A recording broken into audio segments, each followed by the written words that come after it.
Hey guys!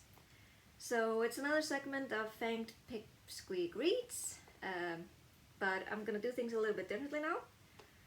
For those of you who don't know, I'm actually a writer myself.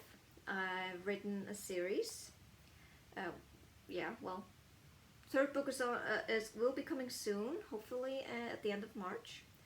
Um, and I'm getting ideas for book 4 and hopefully book 5 might end at book 5. I can't promise anything, but my series is of course related to horror, and it's related to my first love when it came to horror, vampires. So my series is basically like vampire horror suspense ish action. There's a lot of action and gore in it. It's really hard to pitch your own book, right? Well, I'm still learning that, but I wanted to read a passage from my first book, from Nocturnal Blood. Did you love this bookmark?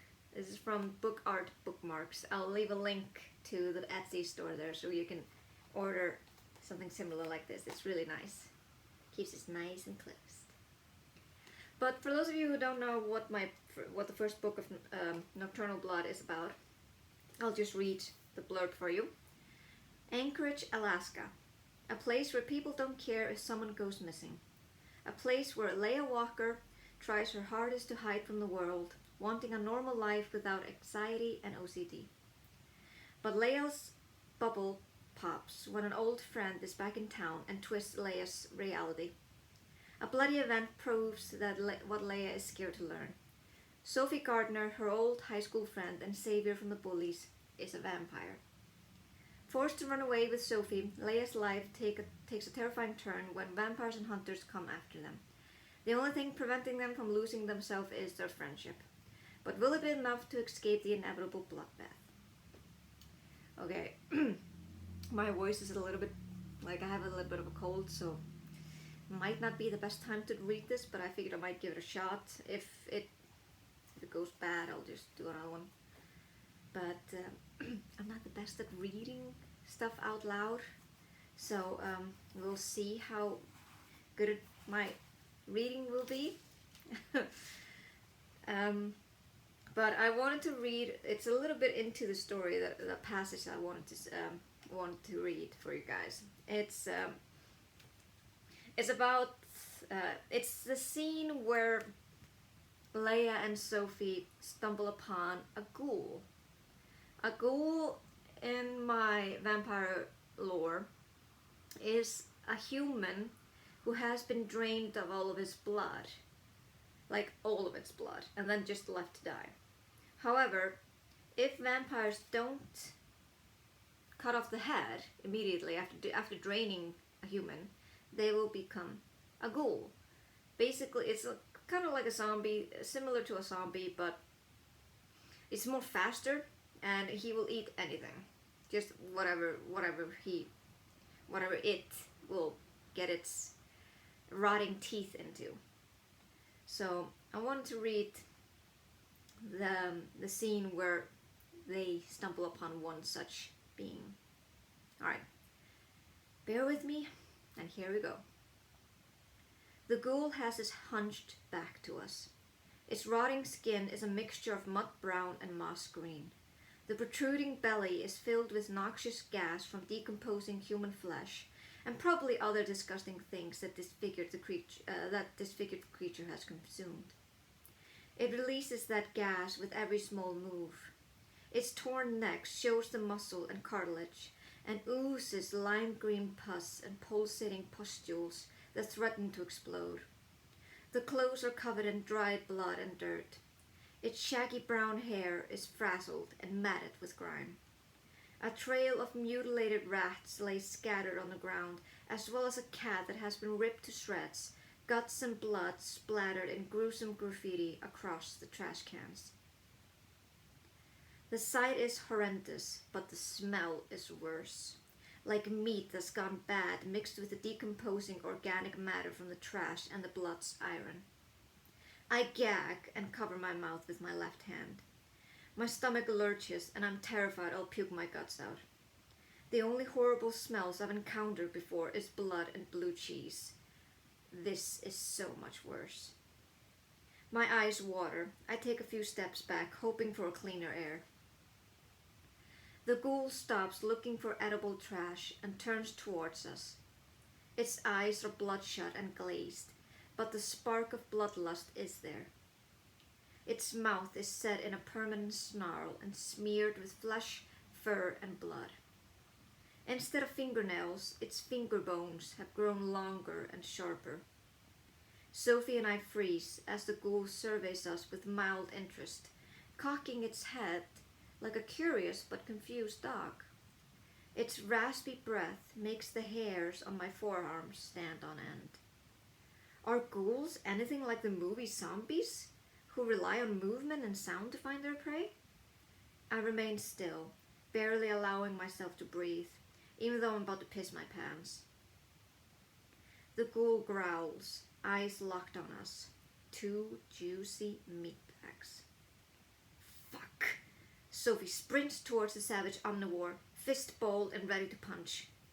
The ghoul snarls and swings its rotten arms. Sophie evades them, crouches, and flings her leg under its feet. She's so fast I barely see it. The ghoul crashes onto its side and moans. Sophie climbs on top to hold it down. Leia, now! The ghoul gnashes its blood-stained teeth at Sophie. She's struggling to keep him down. I can't move. It's like my feet have grown roots deep into the concrete. Even though the opportunity is golden, I can't bring myself to kill this creature. It used to be human. It used to be someone's friend, someone's family. Its family must be very sick about it. Leia! Sophie's voice is strained from manhandling the ghoul. Do it now! I shake my head, trembling from head to toe. I can't. I stutter through chattering teeth. Whatever gave me strength and resolve earlier has disappeared. The ghoul rams his head into Sophie's forehead. Curses stream from her mouth while she clutches her head with one hand. The ghoul swipes across her side and its bone claw hits its target. It rips a long gash into Sophie, who gasps and growls profanities. She punches it hard in the face, throwing punch after punch until the ghoul catches her fist with its teeth. Now would be a good time, you bitch! Sophie struggles to yank her fist free of its nutcracker jaw. The ghoul flips itself and Sophie over and straddles her. Leia! Her screams pierce through my paralysis. Instead of the ghoul's decaying face, I see a familiar one. A face I haven't seen since childhood. Micah Sanders. The boy who made my life a living hell. His brown eyes full of contempt and undiluted hatred for someone who's different. Someone like me. He sneers and says, "Come on, you little freak, do your trick." Something snaps. Years of suppressed anger and frustration spill out of me. Rage runs through my veins, pulsating with a new energy and resolve. In the cold night, I feel strangely warm. My hands tremble as I grip the shovel tighter and calmly approach the ghoul. Its stench doesn't bother me anymore. In fact, it adds more fuel to my flame. I raise the shovel above my head. Move aside, Sophie. Her eyes widen. While the ghoul ogles me in its momentary stupor, Sophie rolls aside. Shut up, you bastard! I bring down the shovel as hard as I can on the ghoul's face. A loud bang like a gunshot echoes through the air as the spade collides with its face and smashes its nose. The ghoul moans and I bring the shovel down again. There's a crack. This is an entirely new feeling, and I like it. Waves of ferocious pleasure embrace me every time the spade collides with its head.